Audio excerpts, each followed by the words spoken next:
Right now at 6 o'clock, it has now been 1 year since Russia first invaded Ukraine. We'll tell you where the war stands now and what's being done to help. And some quick action helped a woman save one man's life in Manchester. What officials are saying this morning about her actions that made all the difference. And a social media safety reminder for parents. One police department in Connecticut is warning of a platform that could be dangerous to kids. All local, all morning. This is Fox 61, Connecticut's news station. Good morning and happy Friday to you. Thanks for being with us here at 6 on Fox 61 America Areas. And I'm Tim Lammers. Good morning to you. Let's get right over to meteorologist Matt Scott so we can plan the Friday, plan the weekend, look ahead further than that, possibly.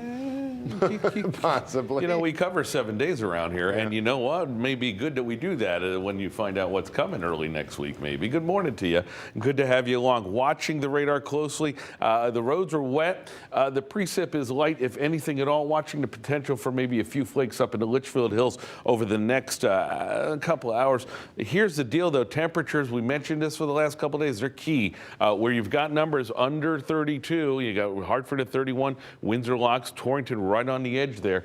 There are a few slick spots, nothing major across the state. Now we turn to the second part of this big weather story, and that's the winds. Temperatures are going to really drop as you factor in the winds. We have a wind advisory in effect for the northern part of the state. Wind gusts will go upwards of 30, maybe even 40 miles an hour later on this afternoon. So temperatures really struggling. 33 now, 33 later, but the 33 now is warmer than the 33 later. Dress for the teens if you're heading out tonight, and dress for around zero as you wake up early Saturday morning. We'll tell you what the weekend has in store and what may be winter weather as we wind down February. We'll talk about that coming up. Lauren Zenzia, look at traffic at 6:02. Now, is that because of the feels-like temperature, the wind chill? Yes. Mm-hmm. See, I learned a thing or two from you and Rachel in the morning. I'm so glad somebody's listening. Yeah, no, I really do. For a while, I didn't know why it was different. Now I do. Good morning to you, Matt. Good morning, everyone. We do have several closures out there as of right now. Not sure if that pertains to any areas that may have some slick spots on the roadways, but alas, here we are. We have lots of closures this morning. The first one, Route 15 northbound, is closed because of an overturned car. This happened at about 2 o'clock this morning. It is still closed at this time, so if you need to get over to I-91, and if you're coming from the Berlin Turnpike, your best bet is to go through Wethersfield and onto 91 that way. That is going to be a much smoother route for you. In Columbia, Route 87 is closed between Sherrington and Whitney Road because of a car versus a pole. Knocked some wires down, so it's going to be a little while before they get that cleaned up. And then in East Haddam, the swing bridge is now open. We could see that. But Route 82 is closed on the northbound side between Petticoat Lane and Cold Spring Road because of another car versus pole crash. As we take a live look out into the capital city, besides Route 15 north being closed, things are actually moving pretty smooth. We'll check in again on the roads coming up at 6:30. Tim and Erica, I'll send things back to you. Good morning. Lauren, good morning to you. Thank you. Well, at 6:03, it has been exactly 1 year since Russia invaded Ukraine.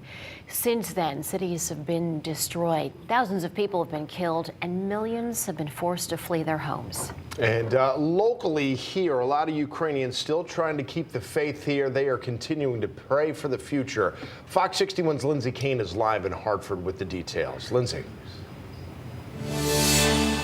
Hi, good morning. Well, the pain and confusion for many locals with Ukrainian roots is still as raw today as it was a year ago. And for local Ukrainian refugees, today marks a grim milestone. It's been a year of destruction and killings, and still, unfortunately, they have the same question today as they did last year. When will this all end? Now, it's been the biggest attack on air, ground, and sea in Europe since World War II. It was on February 24th, 2022, Russian President Vladimir Putin ordered troops into Ukraine from the north, east, and south. But those troops were met with tough Ukrainian resistance. A few weeks later, Russia launched an airstrike in the city of Mariupol, where civilians had been sheltering. Hundreds of people, including children, were killed. That was one of the war's deadliest attacks to date. Millions of Ukrainians fled to Poland, leaving their homes behind, many with just the clothes on their backs. Refugees fled to different countries, some even coming here to Connecticut. Several refugees speaking out yesterday at Central Connecticut State University. Now, for them, the milestone is a painful reminder of the loved ones they were forced to leave behind in their home country. It's like a scene from film, but it's real life. It's me and my husband on the train station, and my husband told me that he has to stay in Ukraine to defend his country, our motherland.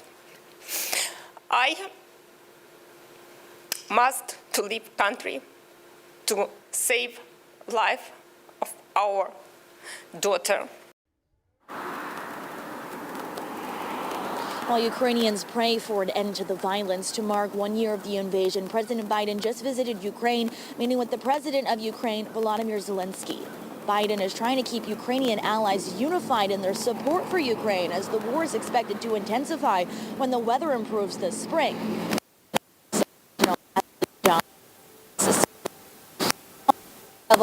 Several. All right, we seem to be having some problems there with Lindsay's microphone, but of course we'll check back in a little bit. In the meantime, happening later this morning, local efforts to bring energy security to Ukraine are expected to be highlighted. Danbury-based Fuel Cell Energy is participating in a pilot project with the State Department. That's where they send their hydrogen fuel cells to Ukraine to help create energy there. Senator Blumenthal is expected to visit the company's facility in Torrington at 10:30 this morning.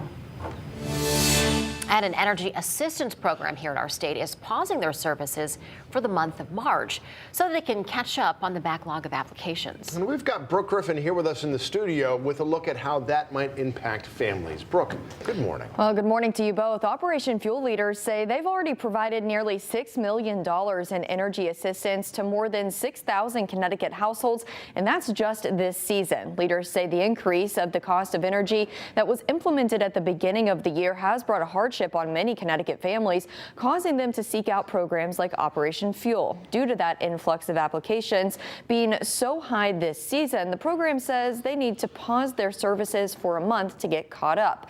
In the past, people who qualify for assistance can receive up to $1,000 in aid, but as of April, households will only be able to receive $500 instead. Operation Fuel says it will suspend their services for March and return to providing assistance on April 3rd.